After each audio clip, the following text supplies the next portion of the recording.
NHAI प्रधानमंत्री को कहीं ना कहीं ठेस पहुंचा रही है, उनकी पॉलिटिकल मिशंस को। और यहाँ पे एलजी साहब के पीछे ये हमारा पावर डेवलपमेंट कॉरपोरेशन पड़ गया, मुझे लगता है, जो अल्टीमेटली इनको डुबोएगा। डॉक्टर जितेंद्र सिंह जी का जिक्र किया तो उन्होंने बड़े ऐसे काम किए हैं जिनका उदाहरण हम दे सकते हैं, मगर मुझे हैरानगी है इस वक्त कि वो पीएमओ में बैठे हैं और मनोज हमारे जुगल किशोर जी, वो भी सांसद हैं, वो भी बैठे हैं केंद्र में। तो ये इतनी देरी क्यों, कम्युनिकेशन गैप क्यों हो रहा है केंद्र और स्टेट के बीच में, मुझे समझ नहीं आ रहा। और यहाँ पे जो रिप्रेजेंटेटिव्स पिछली सरकार में हमने चुन के भेजे थे, चाहे इस वक्त वो एक्स हैं, मैं भी तो बोल रहा हूँ ना एज एक्स, तो आप भी खुल के बोलिए ना यार, आपकी पार्टी सेंटर में बैठी है। मेरी अपील है उनसे, इससे पहले कि हालात वैसे बने जो एम्स के टाइम बने थे, अल्टीमेटली क्या होगा, गड़बड़ होगी। काम काज हमारा आगे चौपट हो चुका है, जम्मू की इकॉनमी सफ़र कर रही है, ऊपर से ये कन्फ्यूजन की स्टेट किसी के हित में नहीं होगी। जम्मू की जनता इस समय त्राहिमाम कर रही है और एक ही सवाल सबके जहन में कि chamber of commerce and industries का जो किरदार पहले एजिटेशंस में रहा है या पहले कुछ इश्यूज में रहा है, वो अभी किरदार सामने क्यों नहीं आ रहा। राकेश जी मेरे साथ है, ये भी कमान संभाल चुके हैं चैम्बर की, लेकिन इस समय सरोवर टोल प्लाजा हो या स्मार्ट मीटर्स हो, चैम्बर का क्या किरदार होना चाहिए था, इन्हीं से जानते हैं। राकेश जी क्या लगता है, इस बार का किरदार कुछ ढीला नजर आ रहा है? देखिए, जिस इंस्टीट्यूशन को मैंने हेड किया, मैं उनके बारे में नहीं बोलूँगा, वो अपनी सूझबूझ के हिसाब से जो अच्छा होगा वो कर रहे होंगे प्रयास। मगर जैसे मैंने पहले भी कुछ दिन पहले ही काफ़ी देर के बाद मीडिया में बयान दिया कि वो दोनों इश्यूज़ बड़े महत्वपूर्ण हैं, चाहे वो सरोवर टोल प्लाजा का है और या चाहे ये बिजली डिपार्टमेंट की चोरी का है और स्मार्ट मीटर्स का है। देखिए, प्रधानमंत्री के साथ हम कमिटेड हैं, उनके विजन और जो डेवलपमेंट का उनकी जो पूरा रोड मैप है, और इधर जैसे विकास हमारे माननीय एलजी साहब भी कर रहे थे, मगर स्थिति ऐसी बन गई है कि एनएचएआई प्रधानमंत्री को कहीं ना कहीं ठेस पहुंचा रही है, उनकी पॉलिटिकल मिशंस को। और यहाँ पे एलजी साहब के पीछे ये हमारा पावर डेवलपमेंट कॉरपोरेशन पड़ गया, मुझे लगता है, जो अल्टीमेटली इनको डुबोएगा। आपको मैं बताऊं कि सरोवर टोल प्लाजा पे तो हमने प्रेस नोट भी दिया है, हमने नहीं, माननीय मंत्री जो मिनिस्ट्री ऑफ रोड ट्रांसपोर्ट और हाईवेज के गडकरी जी ने खुद लोकसभा में बोला इलीगल है, तो हमें बहस करने की ज़रूरत नहीं। और मुझे लगता नहीं, जब केंद्र के मंत्री लोकसभा में ये बयान दे रहे हैं तो हम इस पे बहस क्यों करें। ये तो एलजी साहब को अभी के अभी डिसाइड करना चाहिए था, अगर एनएचएआई नहीं कर रही। और दूसरी बात ये है, ये जो स्मार्ट मीटर्स का, पहले 1 मीटर आया, गवर्नमेंट ने बोला बड़ा अच्छा है, हमने कहा ठीक है जी। दूसरा आया, उससे भी अच्छा है, वो भी ठीक है जी। तीसरा आया, वो भी ठीक है। अब आ गए स्मार्ट मीटर। मैंने पहले भी कहा कि टेक्नोलॉजी तो अपग्रेडेशन होती रहेगी, लेकिन जो चोरी पावर डेवलपमेंट वाले कर रहे हैं उस पर नकेल कौन डालेगा।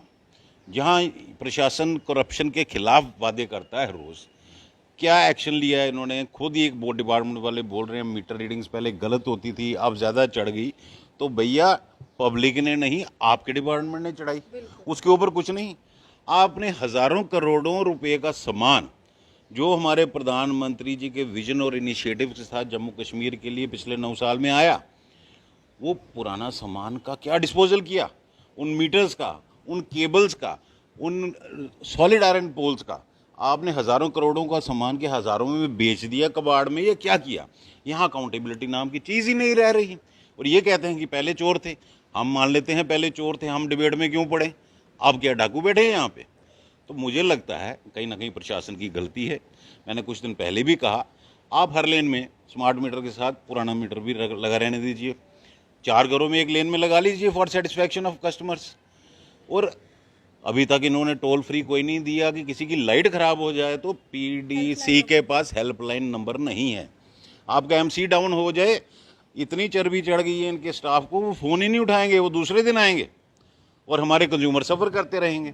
और स्मार्ट मीटर से आग भी लग रही है, अब इस बार स्मार्ट मीटर्स पोल्स पे हैं, तो आपको लगता है कि वो भी एक कारण है कि लोड ज़्यादा पड़ रहा है और आग जो है लग रही है बरसातों के मौसम में? देखिए, टेक्निकली 0 या 1% में कुछ फॉल्ट हो सकता है, नई टेक्नोलॉजी है, मुझे नहीं लगता हिंदुस्तान में कुछ ये एक्सपेरिमेंट हुआ भी है या कहीं नहीं, वो चीज़ अलग है।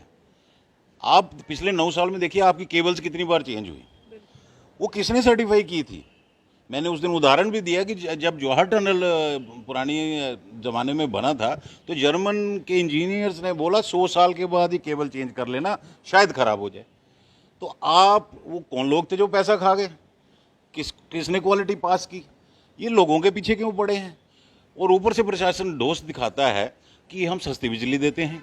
कनेक्शन भी मुझे काट दिए। मुझे बताइए, जम्मू कश्मीर का पानी यूज़ हो रहा है इनके हाइड्रो प्रोजेक्ट्स में या नहीं?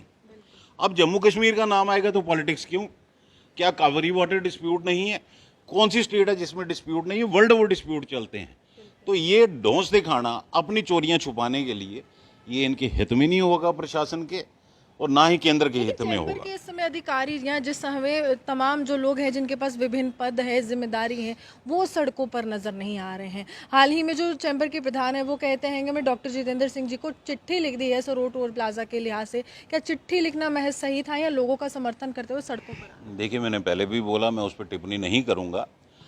अब अच्छा, अगर इसमें आप होते इसमें राकेश जी, अगर नहीं, आप होते इस नहीं, समय वो तो क्या आप मैं उस पर टिप्पणी नहीं करूंगा कि मैं होता तो क्या करता।